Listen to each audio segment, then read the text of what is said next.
Me llamo Juan Díaz de Garallo y Ruiz de Mendizábal. Para el juez soy un asesino en serie, para las madres de Álava el demonio que aguarda en las curetas. Pero para mí mismo solo soy un hombre que aprendió a ver la belleza en lo que otros llaman horror. Un hombre nacido en el mismo barro que los demás, criado bajo el mismo cielo gris. Nadie me señaló al nacer, nadie vio en mis ojos la sombra que crecería con los años. Porque el mal no siempre anuncia su llegada, a veces simplemente espera. Todo empezó en 1870, en el Valle de Zuazo. El hambre no era solo en el estómago, era una sombra instalada en mi mente, una sensación constante de vacío que ningún pan podía llenar. Recuerdo aquella tarde con claridad. El aire olía a tierra seca, el viento apenas movía la hierba. Vi a esa mujer, de unos 50 años, caminando sola por el sendero. Su paso era lento, confiado. No esperaba nada, no sospechaba nada. No hubo plan, no hubo preparación, solo un impulso que creció dentro de mí como una orden imposible de ignorar. La tierra estaba seca y necesitaba sangre para ablandarse. Cuando terminé con ella, el mundo no cambió. Los pájaros siguieron cantando, el valle permaneció en silencio. Pero algo dentro de mí sí cambió. Algo se rompió, o quizá por primera vez encajó en su sitio. Descubrí que el cuerpo humano es un almacén de secretos y que yo tenía la llave de acero para abrirlos. No sentí culpa, no sentí miedo, solo una claridad nueva, fría y limpia. Durante 9 años fui el dueño de la noche en las afueras de Vitoria. 9 años en los que el miedo caminaba, sin saber que yo lo guiaba. 6 mujeres se convirtieron en capítulos de mi propia condena, cada una distinta, cada una con un rostro que aún podría describir si cerrara los ojos. Me llaman el sacamantecas porque dicen que buscaba el unto, esa grasa amarillenta y tibia que los curanderos recetaban como oro para combatir la tisis. ¿Me juzgáis por extraerla?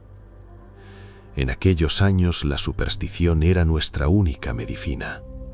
Los señores de ciudad morían en sus camas de seda, suspirando por un frasco de manteca humana que les devolviera el aliento. Se hablaba en voz baja, pero se hablaba. El rumor existía antes que yo. Yo solo era el proveedor, un campesino que hacía el trabajo sucio que la ciencia no se atrevía a afirmar. La noche era mi aliada. La luna iluminaba lo justo. Mis manos dejaron de temblar con el tiempo. Se acostumbraron al tacto bajo la luz fría del cielo, mientras el resto del mundo dormía tranquilo, convencido de que el mal siempre hace ruido. Pero el mal puede trabajar en silencio. Recuerdo los rostros de todas, la de la dehesa de Miñano Mayor, la del puente de la estación. Recuerdo sus pasos, sus miradas distraídas, la confianza de quien cree conocer el camino. No había odio, no había furia, solo una precisión mecánica, como si mis movimientos estuvieran escritos de antemano. Me ocultaba tras las tapias y bajo los arcos de piedra, donde la luz de las lámparas de aceite no alcanzaba. Escuchaba el roce de las faldas contra el barro, la respiración ligera en la noche, el crujido de una rama bajo un zapato. Esperaba el instante exacto en que el silencio era absoluto. Álava entera comenzó a temblar. Las puertas se cerraban con doble tranca al caer el sol. Las conversaciones se apagaban cuando alguien pronunciaba mi apodo. Las madres llamaban a sus hijas antes de que oscureciera. Se organizaron patrullas. Buscaron a un monstruo con garras y colmillos. Pero pasaban a mi lado y me daban los buenos días. Porque un monstruo no siempre ruge. A veces lleva boina, ropa manchada de estiércol y una mirada que no destaca entre la multitud. A veces el monstruo comparte banco en la taberna y escucha en silencio. Ese fue mi mayor escudo. La normalidad. La suerte es un hilo que siempre termina por cortarse. En 1880, en una calle de Vitoria, mis ojos me traicionaron. Quizá fue descuido, quizá fue exceso de confianza. La ley me puso las manos encima y el silencio que me protegía se rompió de golpe. Me llevaron ante los sabios, ante médicos que midieron mi cráneo con compases de hierro, buscando el atavismo, la supuesta marca de la bestia en mi hueso occipital. Querían pruebas en mis huesos. Querían creer que yo era un error de la evolución, algo distinto a ellos.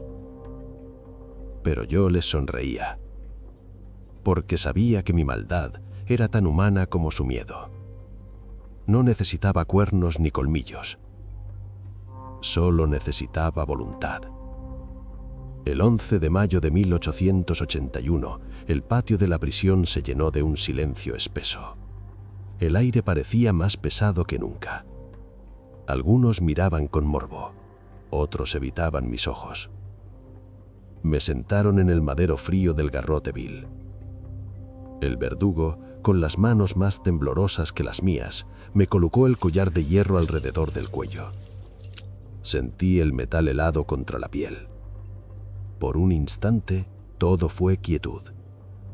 Pensé en la tierra, pensé en la noche.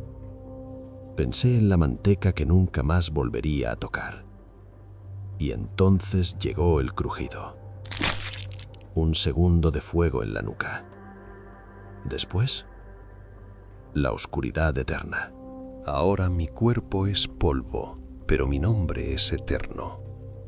Cada vez que sientas que algo te observa desde la penumbra de un callejón, cada vez que un niño corra a casa porque la tarde se ha vuelto demasiado gris, recuerda mi nombre.